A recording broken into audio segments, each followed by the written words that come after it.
What do we think of when we hear the word Amazon today?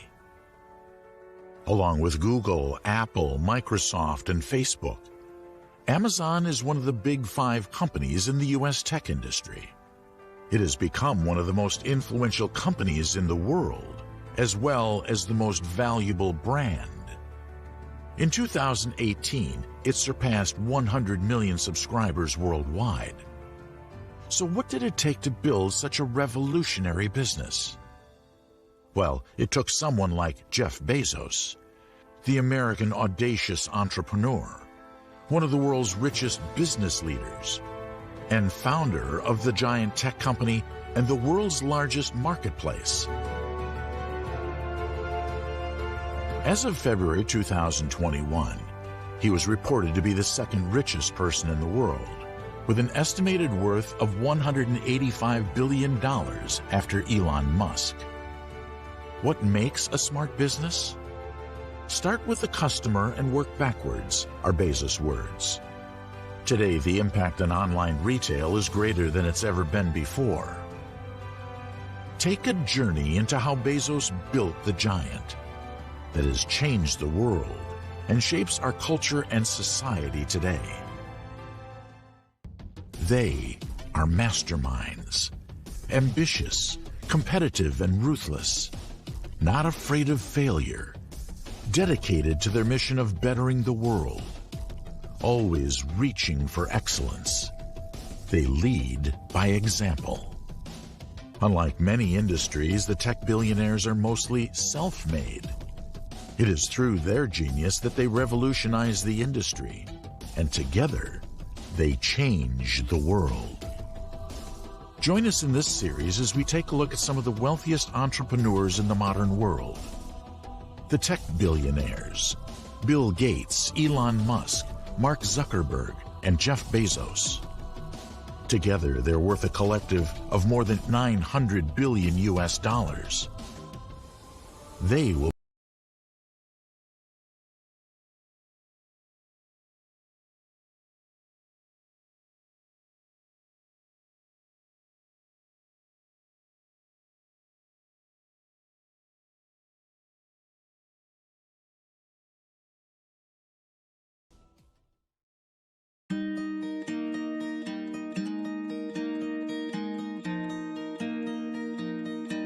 Jeffrey Preston Jorgensen was born on January 12, 1964, in Albuquerque, New Mexico, to a teenage mother, Jacqueline, and his biological father, Ted Jorgensen.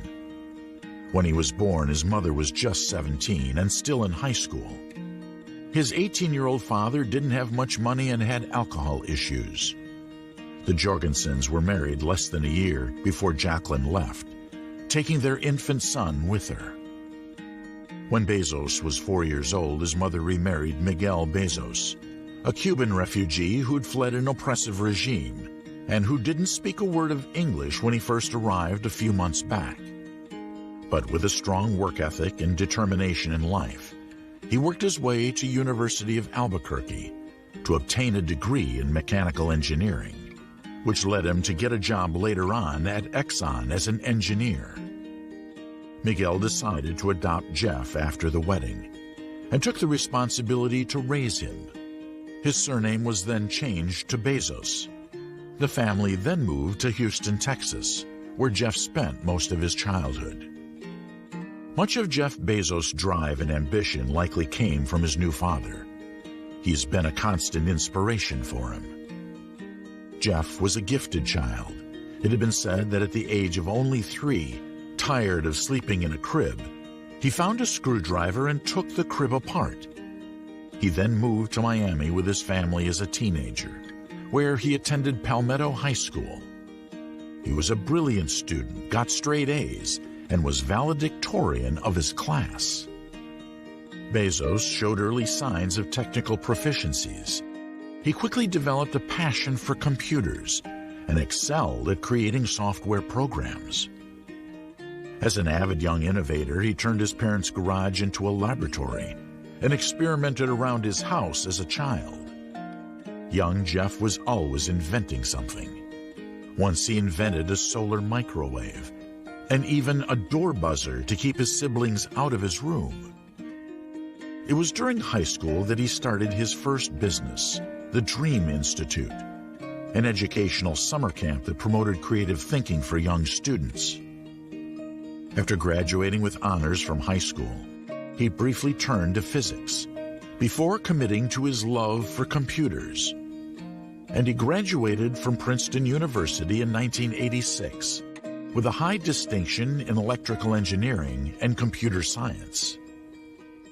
Bezos' childhood may have contributed to his obsession with success, and maybe it helped him create that drive and ambition, and a relentless need to prove himself.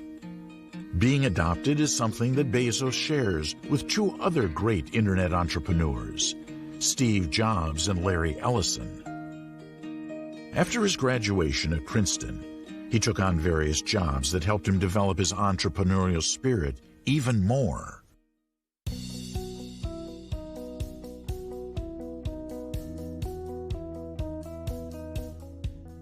At 28, Bezos was working for the investment firm D.E. Shaw in Wall Street, Manhattan, as a computer specialist.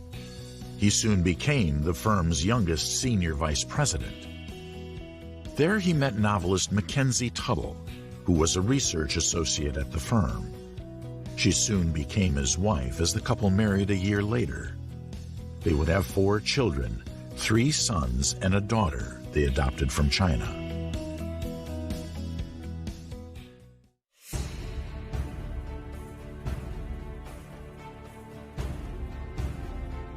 During the rise of the internet in the 1990s, Bezos noticed that it was growing at an incredible rate. More than 2,300% a year, and he saw its enormous potential. He had never seen anything that grew that fast. This sparked his imagination, and he embarked on the entrepreneurial path. His first steps were to research the top 20 mail-order companies at the time. Observing that something was missing, he saw an opportunity on the horizon. He decided that an online company could offer this missing service. And what was the first best product to sell online? Books. Indeed, there were no book mail-order companies yet. In 1994, having had always been an avid reader, Bezos decided to establish an online bookstore. Against his parents' and even his boss's advice to reconsider, he left his job at D.E. Shaw to start his own company at 30 and decided to leave New York. At this time, Bill Gates was already dominating the world of personal computers with Microsoft from his hometown of Seattle.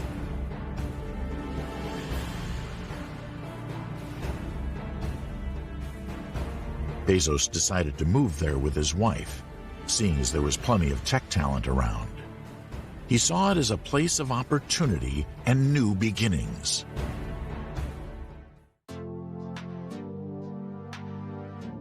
He was aware that most startups don't work and wasn't confident and sure of what would happen. People were saying that the company would never be profitable, but Bezos decided to take the leap anyway. His parents also ended up to support his decision and invested what they'd saved for retirement in their son's venture. It was later amply rewarded. After writing his business plan on a cross-country road trip from New York City to Seattle, Bezos and his wife settled into their new home in Bellevue, and their new home became his office. He began developing the software for the site in his garage with a handful of employees. There was not much investment in the beginning, and Bezos would drive the packages to the post office himself. He even had his desk made from doors to save money. This was one of his main principles, frugality. We try not to spend money on things that don't matter to customers. On July 6, 1995, a few months later after moving, the startup sold its first book, and Bezos' new business was launched, Amazon, named after the South American biggest river in the world. And it started in a garage. With financial and moral support from family and friends, they started shipping more books. Sales took off immediately. By 1996, the company reached $15.7 million in sales. Within the first few days, I knew this was going to be huge, Bezos told Time magazine. It was obvious that we were onto something much bigger than we'd ever dared to hope. In 1997, 3 years after it was founded, Amazon went public with an IPO of $18 per share. After raising $54 million, Bezos became a millionaire. At the end of trading day on February 2020, shares closed at more than $2,000 each, making such an investment at his IPO worth more than £12 million as of May 2020. In other words, if you invested in Amazon in its early days, you too would have been a millionaire today. He had warned many early investors that there was a 70% chance that Amazon would fail or go bankrupt. But the employees worked hard, and Bezos even harder to drive them. The company grew fast into a large worldwide business. Bezos later claimed Amazon is the Earth's biggest bookstore. Although Amazon was originally an online bookstore, Bezos had always planned to expand to other products. In 1998, it started selling music and videos. One day, he emailed randomly 1,000 selected customers to see what else they would want to buy from the online retailer. Unsurprisingly, the list came back incredibly long. The now self-made billionaire recalled one person writing back, "Windshield wiper blades, because I really need windshield wiper blades." He then realized he could sell anything this way.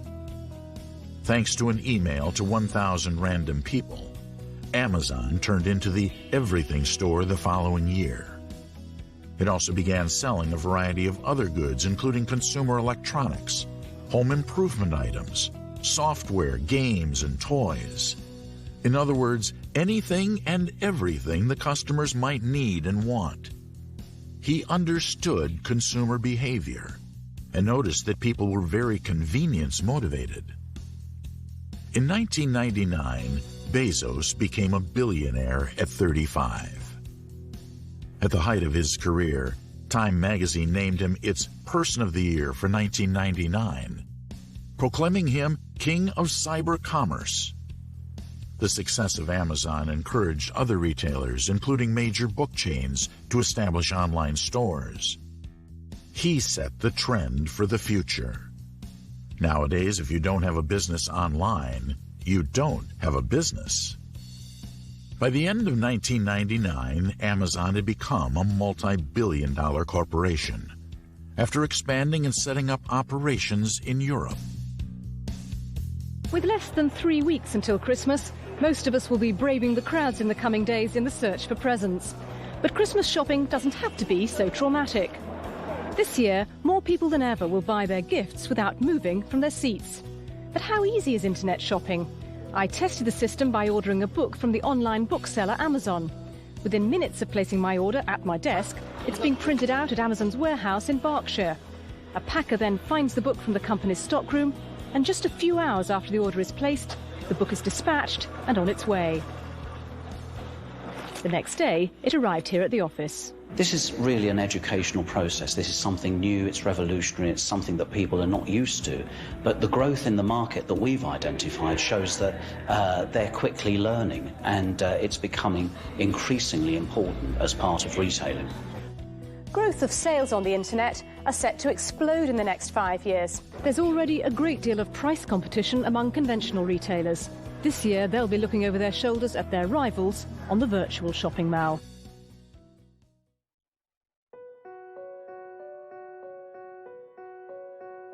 However, with success came adversity. The company became involved in several notable lawsuits filed by Barnes & Noble and Walmart. But none of the problems compared to the biggest challenge of all, making the company profitable. In 2000, Bezos and the company were put to the ultimate test. The stock fell significantly. While it spent millions developing its software, Amazon lost money every year, and a total of $2.8 billion, and was operating a negative cash flow since it was founded.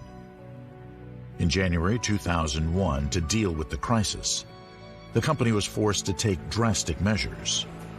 It laid off 1,300 workers and had to close distribution centers. It nearly went bankrupt.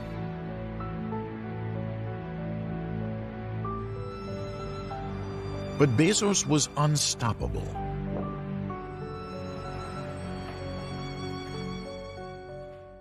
Through his and his team's efforts, Amazon rebounded from financial instability. The cutback worked. Amazon turned its first ever net profit later in 2001 as sales grew 15%. However, it was small and barely counted. It took Amazon more than 18 years to catch Walmart in market cap, but only 2 years to double it. The company continued its expansion efforts in 2002, and it has been profitable ever since. It not only survived the 2000 crisis, but it flourished.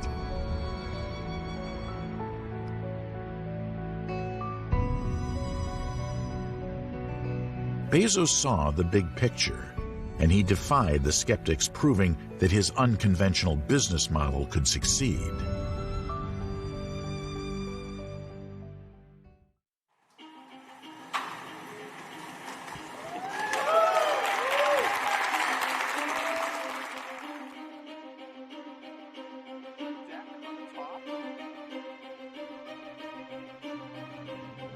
Liquid hydrogen. Why are we using liquid hydrogen? This is not how Apollo did it. Solar cells, because we want to be able to survive the lunar night. It's what's used to lower things off of the deck onto the surface of the moon. This is an incredible vehicle, and it's going to the moon. Now that we have mapped the entire moon in great detail, we can use those pre-existing maps to tell the system, it's a machine learning system, to tell the system what it should be looking for in terms of craters and other features, and it navigates relative to that. It's time to go back to the moon, this time to stay.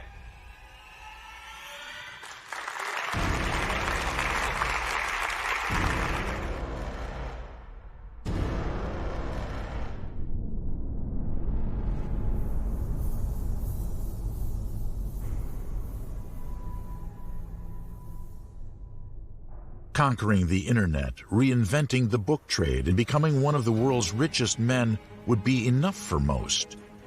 But Bezos is now shooting for the stars with an even bigger plan: colonizing space. As if building an empire on Earth wasn't enough.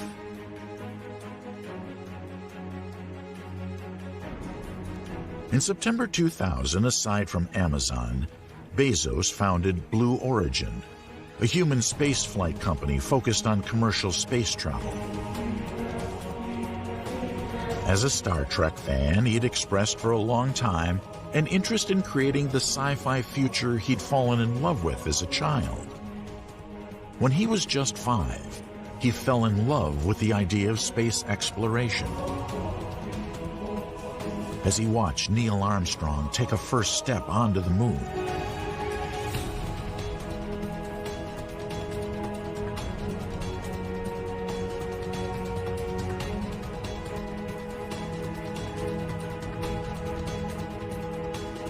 Bezos claimed that the primary goal of Blue Origin is to preserve the natural resources of Earth by making the human species multiplanetary.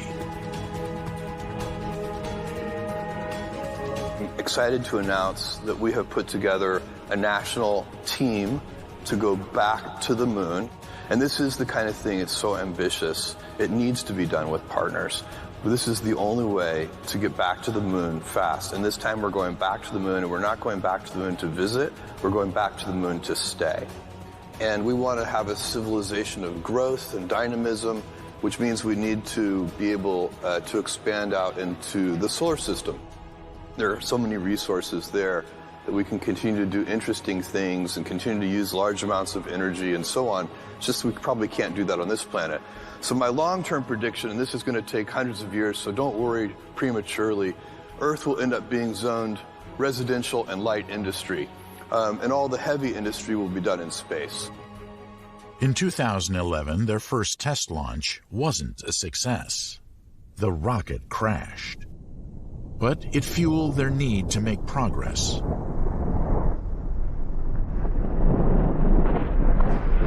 What we need is to reuse the hardware over and over and over again, and it can't be fake reusability where you bring the vehicle back and inspect everything, x-ray everything, disassemble everything, and then put it all back together.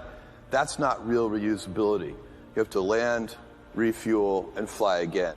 Our ability to get into Earth orbit is kind of right on the edge of what's possible, even when you do it in an expendable fashion. So when you add the extra mass and systems, landing gear, and so on required for reusability, you're making your engineering challenge even harder. But it's worth it, and it's possible, and that's what we need to achieve. So that's why I started Blue Origin. I think it's the most important work I'm doing if I look over the really long term. Fortunately, the second test flight was a success. The New Shepard, a multi-passenger rocket, reached space in 2015 and afterwards successfully landed back on Earth. Bezos is aiming to make space travel safer and more affordable. In July 2018, it was announced that he had priced commercial spaceflight tickets around $300,000 per person.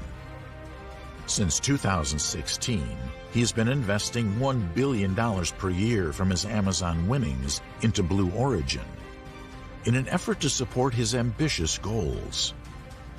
He has been compared to Elon Musk, as the billionaire also prioritized rockets among his business interests. Their intergalactic rivalry is fueling the modern space race.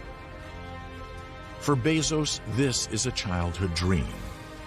If I'm 80 years old looking back on my life, and the one thing I've done is to make it so that there's this gigantic entrepreneurial explosion in space for the next generation, said Bezos, I will be a happy, happy man. But he had more terrestrial innovations on his mind as well. Walt, we're very proud to have you and your great stars associated with RKO Radio Pictures. Well, we're very proud to be with RKO. Would you like to meet your new stars? I certainly would. Well, of course, you know this fella here, Mickey Mouse, you know. Hello, Mickey.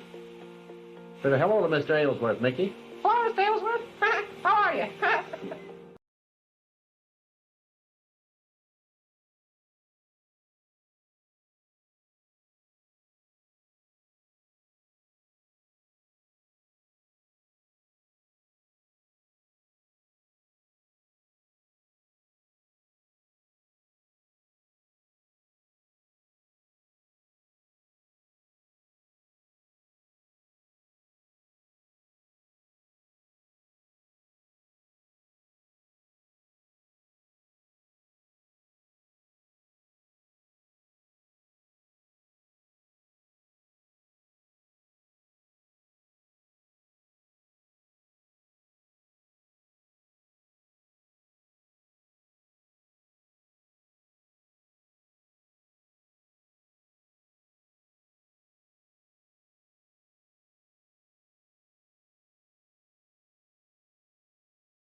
Well, I think what you're starting to see is some real differentiation between internet companies that are trying to build lasting companies, and I certainly consider Amazon.com one of those, and companies that were trying to build stocks, trying to ride the momentum of the internet.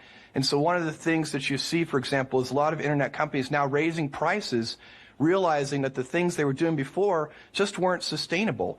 At Amazon, we're actually lowering prices. We just reviewed our top 1,000 best-selling electronics and actually decided our prices were too high. We're lowering those. So we're actually doing the opposite. And I think you're going to see a lot of differentiation there. Companies like Amazon.com working to build important, lasting companies, not sort of flash-in-the-pan internet stock.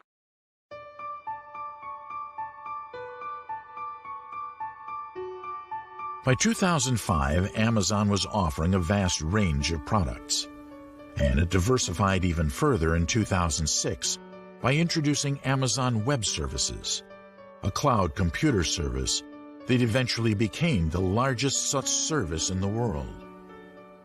That same year, it revealed a revolutionary new program, Amazon Prime, which offered customers to have the product delivered to their door in 2 days, and later 1 day, for a yearly fee. It has become the most successful membership program in history. More than 150 million users would sign up for free shipping. In 2007, Amazon launched a new groundbreaking product, the Kindle, a digital book reader with internet connection that allowed them to sell books online and enabled customers to buy, download, read, and store a vast collection of books on demand. Accessible, interactive, limitless. Mr. and Mrs. Brown first met Paddington on a railway platform.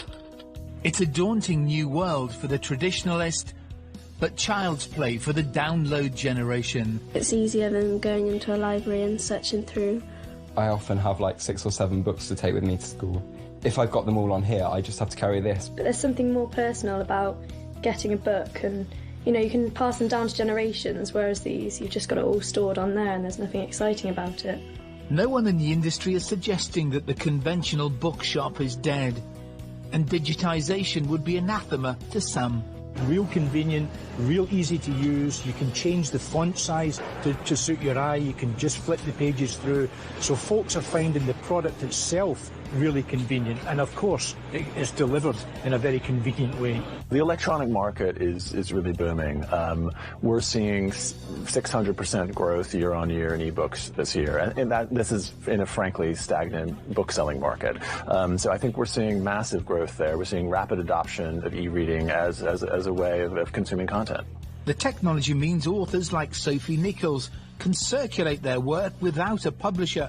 One of her ebooks became a bestseller. I've been able to put a book together, get it edited and proofread myself, put it out there literally with the click of a few buttons. It's so simple to do, and start connecting with readers. So I'm connecting with thousands of readers. It's so exciting. From a revenue point of view, there'll be those who'll say it will never really catch on. All the evidence points to the fact that it already has. After revolutionizing the way we buy books, he transformed the way we read them as well. The first major challenge to the Kindle's supremacy was when Apple introduced its iPad tablet. But Bezos responded aggressively, cutting the price and adding new features. From 2002 to 2007, his net worth quadrupled to $8.7 billion. After the financial crisis of 2008, his net worth decreased, but it rose again in 2010. In 2010, Amazon announced that sales of Kindle books had surpassed those of hardcover books. That same year, Amazon moved into making its own television shows and movies with its Amazon Studios division. From 1995 to 2018, Amazon net sales increased from $510,000 to almost $233 billion. In early 2013, an originally secret deal sent ripples through the tech industry. The CIA signed a huge $600 million contract with Amazon Web Services for cloud computing. This encouraged trust in Bezos. If one of the world's largest intelligence services trusted Amazon, then others could trust it too. In fact, it became one of the most trusted brands in the world. It's easy to put up a website, but it's hard to make it really good, and it's hard to make sure that the stuff arrives in good condition, on time, as ordered. So it's sort of the reliability of the end-to-end customer experience. Well, certainly it'll get less fascinating and new, just like, space shuttle launches don't get covered the same way they used to. And so the e-commerce is new, it is important, and that's why people are so interested in it. But it will become an important part of the economy. And one of the new things that's happening is more and more people are figuring out how to sell online. And it's getting easier and easier for people to sell online. Just yesterday, we announced Amazon.com auctions, and basically that makes it possible for millions of people to sell their own stuff online at Amazon.com, where there's lots of traffic. In October of that year, it was recognized as the largest online shopping retailer in the world.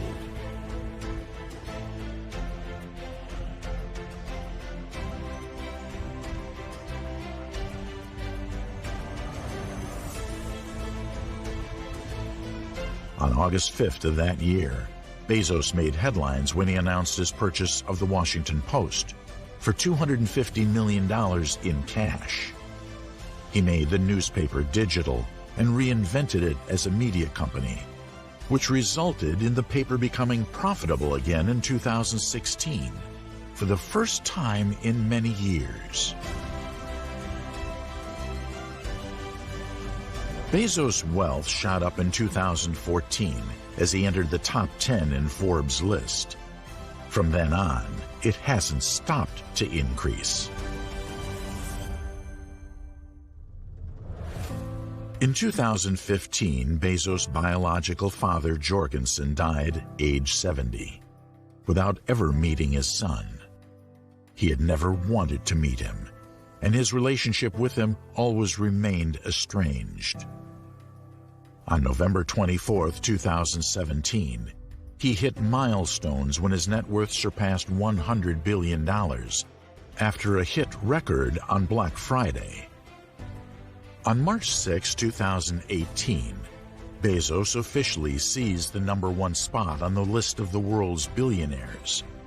He unseated Bill Gates, worth $90 billion at the time, and officially became the richest person on the planet when his net worth rose to $112 billion, the biggest single-year gain ever. And what could the richest man in the world possibly want? Apparently not a fancy car. He still drives his Honda Accord, claiming it's a perfectly good car. But how about a robot dog?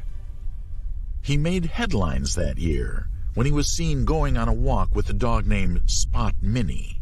He's the richest man in the world, and he was raised here in South Florida. What more could Amazon CEO Jeff Bezos possibly want? Well, how about a robotic dog to walk? Here he is in a picture that he posted to Twitter, taking part in Boston Dynamics invite-only robotics conference. The dog is named Spot Mini, and if it looks familiar, it should, because it went viral when it opened a door by itself last month. Yeah, we reported on him before, but the real dogs are so much fun.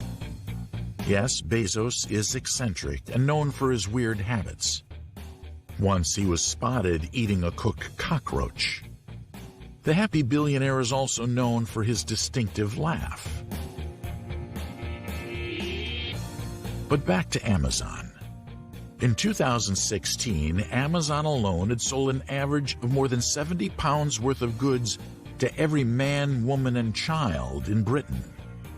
More than half of all online retail sales. The amount of traffic is outstanding.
Nearly 20% of all retail sales are now made online, and that's growing.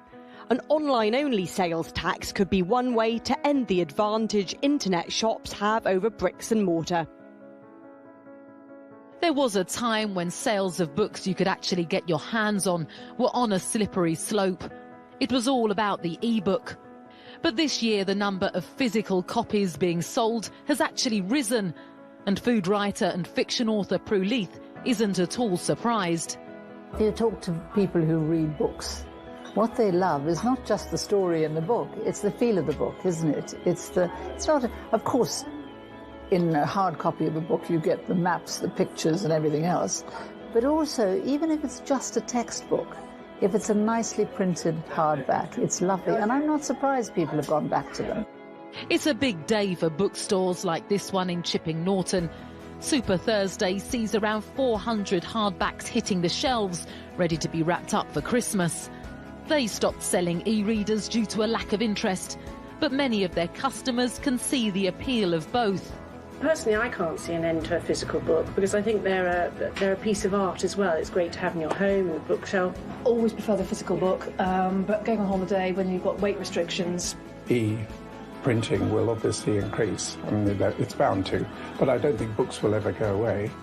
It may be that those who want an e-reader already have one and don't feel the need to upgrade. The question is whether they'll replace them when they finally give up the ghost.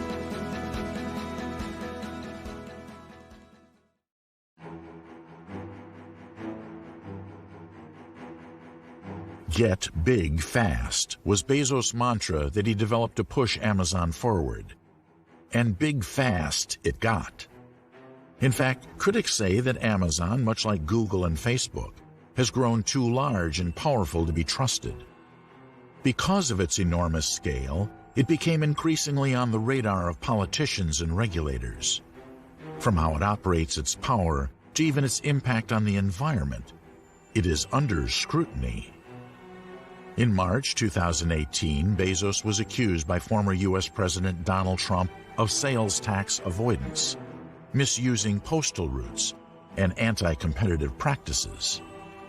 Amazon's share price fell by 9% in response to the president's negative comments. Bezos has earned a reputation for his aggressive business strategies, with little concern for public charity and social welfare. But for him, this is what it takes to have a successful business.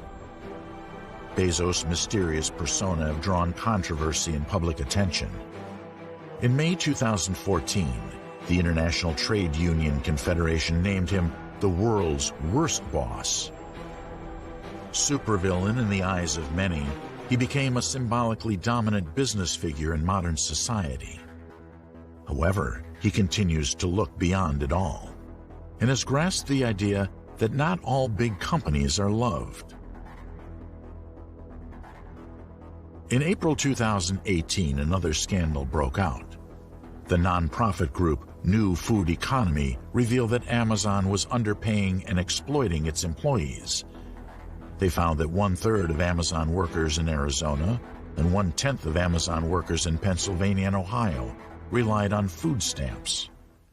Criticisms continued in September 2018 when Senator Bernie Sanders also went after the retail giant and attacked Amazon on the way it treated its workers and is not paying enough taxes.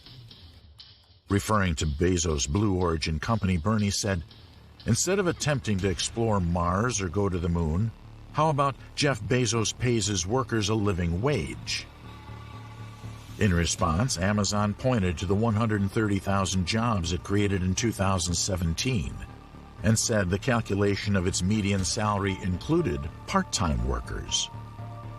However, on October 2, 2018, Bezos announced a company-wide wage increase, which Sanders applauded.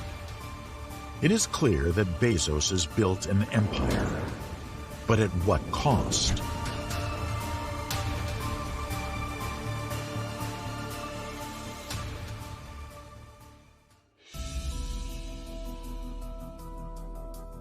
Another reason for his negative public image is that the world's richest man isn't well known for his philanthropy.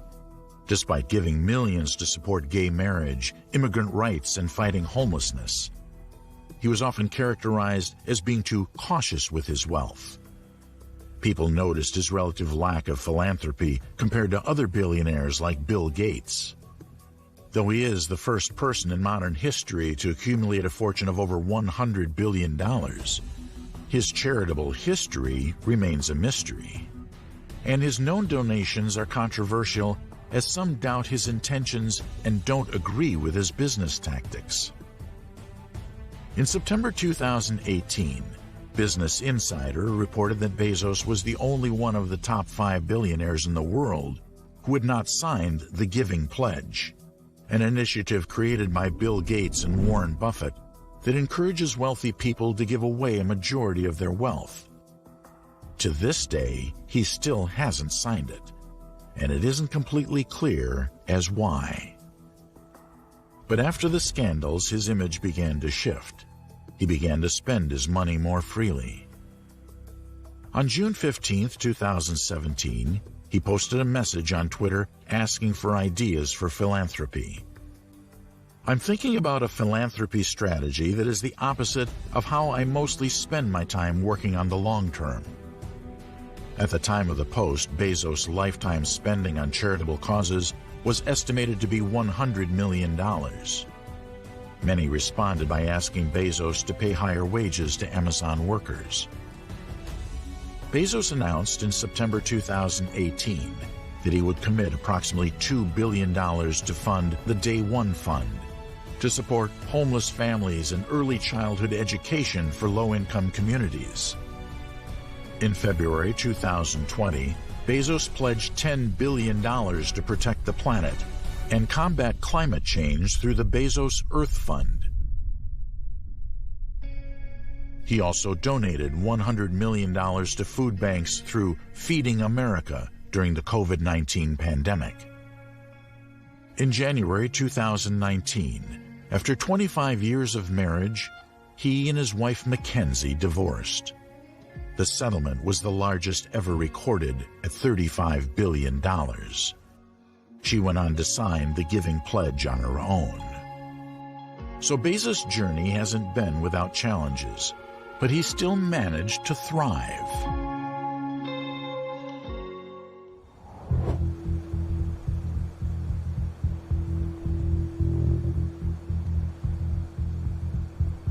In the first months of 2020, a global pandemic shook the whole world's economy.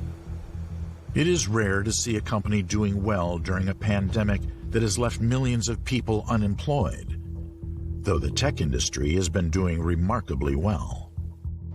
Even during a time of economic turmoil, Amazon grew with more customers than ever before. As people all over the world sheltered at home during the COVID-19 outbreak, the online demand exploded, and Amazon doubled its profits since 2019. The company has expanded rapidly to address the needs, pushing its workforce to more than 1 million people, while physical stores continue to struggle.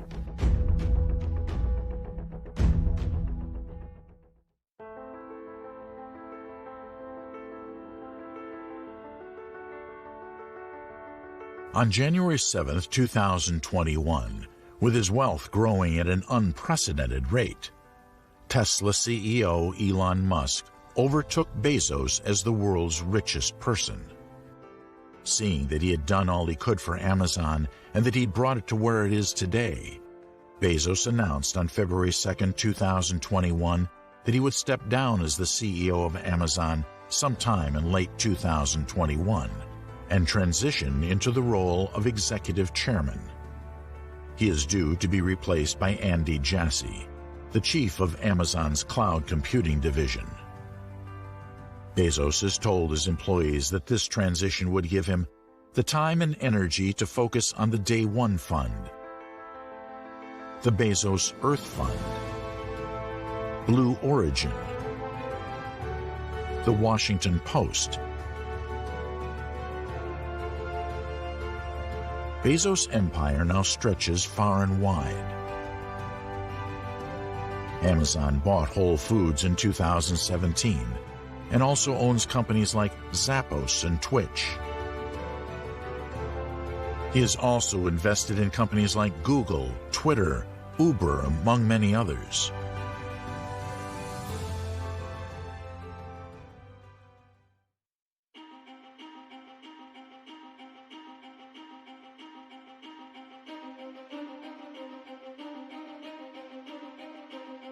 Jeff Bezos is brilliant but controversial. However, he's not been afraid of failure, and he encourages people to be bold. What didn't fail him was his perseverance and patience. The empire he built wasn't made in one day. It took Amazon 26 years to get where it is today.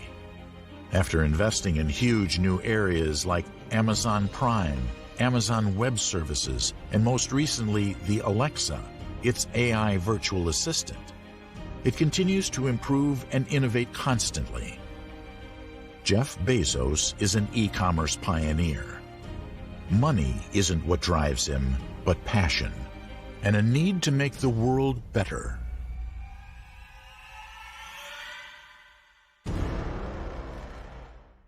His successful business ventures have made him one of the richest people in the world. Amazon was developed on the principle of customer obsession as opposed to competitor obsession, and with a focus on growth and long-term vision over net income. Today, with over 1 million employees all around the world, Amazon also sells millions of different products, from toilet paper to groceries to electronics, fashion, and furniture. Bezos declared, "I took the less safe path to follow my passion, and I am proud of that choice." By combining optimism, motivation, and grand visions, he's become a legend of the tech industry. From a little boy experimenting in his parents' garage and son of a teen mom, to risk-taking and visionary tech titan, he's the example of modern society's self-made billionaires. He said that one of the great gifts in his life was his mother and father, and how they had been incredible role models for him. He is proud of his mother for all the sacrifices she made for herself and her family. He thanked her in a tweet on Mother's Day 2017. "I won the lottery with my mom. Thanks for literally everything, Mom." From him we learned that the simplest ideas are worth trying. As Bezos has shown, you can take a simple idea and turn it into something bigger. Amazon has defied the odds. After an extraordinary growth in size, influence, and ambition, the multi-billion-dollar empire revolutionized the industry. Jeff Bezos' success journey is inspiring.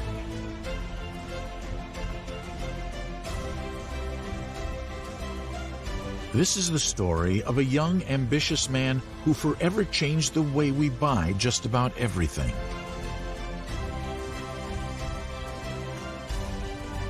Growing a tiny business from his home garage into the world's most successful and influential company in modern history.